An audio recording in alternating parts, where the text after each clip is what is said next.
10th class. Very good morning to all.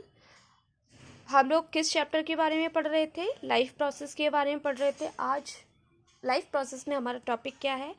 Peptic ulcer है। Peptic ulcer क्या है? This is going to be a new topic for you और it is easy, not that much hard. ठीक है, आपने first time सुना होगा but बहुत आसान है। ठीक है, मैं आसान कर दूंगी अगर आपको नहीं समझ में भी आएगा तो भी।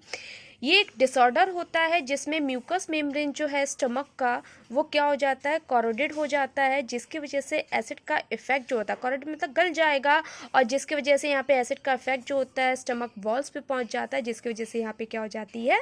अल्सर हो जाती है। ठीक है, जैसे मान लीजिए ये आपका क्या है? स्टमक है, ये म्यूकस मेम्ब्रेन है, और एसिड की वजह से ये आपकी किसी भी मतलब ख़राब हो गई है, गल गई है, तो एसिड का इफेक्ट जो होता है वो स्टमक में आ जाता है। ठीक है, इसका इफेक्ट स्टमक पर होगा, जिसकी वजह से यहाँ पे अल्सर हो जाता है। ठीक है, अब हम समझेंगे, क्या समझेंगे? डिफरेंस समझेंगे। किसके बीच में? ब्रीथिंग और रेस्पिरेशन के बीच में डिफरेंस समझेंगे कि इनके बीच में क्या डिफरेंस होता है। ठीक है, और ये आपको पता भी होने चाहिए। ठीक है, क्या डिफरेंस होता है इसमें। तो फर्स्ट पॉइंट देखते हैं। ये एक सिंपल एक्सचेंजमेंट होता है किसका? गैसेस का, मतलब जिसमें आपने सिंपल एक्सचेंजमेंट कर लिया किसका? O2 और CO2 का। O2 आपने क्या की? शरीर के अंदर कर लिया, और CO2 को आपने क्या कर दिया? बाहर निकाल दिया। ठीक है, रेस्पिरेशन में क्या है?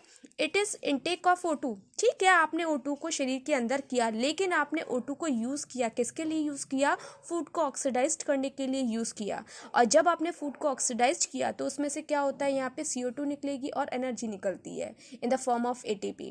ठीक है, तो यहाँ पे जो हमारी CO2 जो होती है उसका प्रोडक्शन होता है, जिसको हम शरीर से बाहर कर देते हैं। ठीक है, मतलब ये हमारा क्या चल रहा है? अंदर की प्रोसेस है, ये शरीर के अंदर चल रही है ये, और इसमें हमने बस क्या कर दिया? CO2 बना तो उसको हमने शरीर से बाहर कर दिया, O2 को अंदर ले लिया। जो सिंपल एक प्रोसेस है जिसमें कोई केमिकल प्रोसेसिंग नहीं चल रही है, तो वो ब्रीथिंग हो जाती है। और जिसमें बायोकेमिकल प्रोसेस चलती है, ठीक है, इनटेक होती है, शरीर के अंदर चलती है, सेल के अंदर चलती है, उसको हम रेस्पिरेशन कहते हैं। ठीक है, ये क्या है? एक फिजिकल प्रोसेस है, ये एक आपकी क्या है? बायोकेमिकल प्रोसेस है। ठीक है, इसमें एक फिजिकल प्रोसेस है, सीधी सी बात है, यहाँ पे कोई भी एनर्जी का प्रोडक्शन नहीं होगा, ये सेल के अंदर चल रही है चीज़ें। ठीक है, तो इसमें क्या होगा? यहाँ पे प्रोडक्शन होगा किसका? एनर्जी का चलेगा। ठीक है, मैंने अभी कहा था ना यहाँ पे एनर्जी का प्रोडक्शन होता है, तो यहाँ पे एनर्जी का प्रोडक्शन होता है। ठीक है, it is not a cellular process, ये सेल के अंदर चलने वाली बिल्कुल भी प्रोसेस नहीं है, क्योंकि ये फिजिकल प्रोसेस है, तो इसमें सिंपल सा एक्सचेंजमेंट हो जाएगा गैसेस का। यहाँ ये सेलुलर प्रोसेस है, ये प्रोसेस कहाँ चलेगी? सेल के अंदर चलेगी। It is clear? तो this is the major difference between the breathing and respiration. और आई होप कि आपको ये समझ में आए होंगे, आपको पेप्टिक अल्सर भी समझ में आया होगा, ब्रीथिंग और रेस्पिरेशन का डिफरेंस भी समझ में आया होगा। ठीक है, फिर यहाँ पे जो रेस्पिरेशन है, ब्रीथिंग तो हमने समझ लिया, अब रेस्पिरेशन देखेंगे कि रेस्पिरेशन है फर्दर डिवाइडेड हुआ है किसमें? एरोबिक में, और किस में डिवाइडेड हुआ है? एनारोबिक में। ठीक है, इसमें जो भी चीज़ें चलेंगी वो ऑक्सीजन के प्रेजेंस में चलेंगी और इसमें एब्सेंस में चलेंगी। ठीक है, and this is all about today.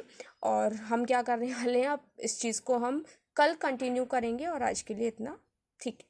Thank you.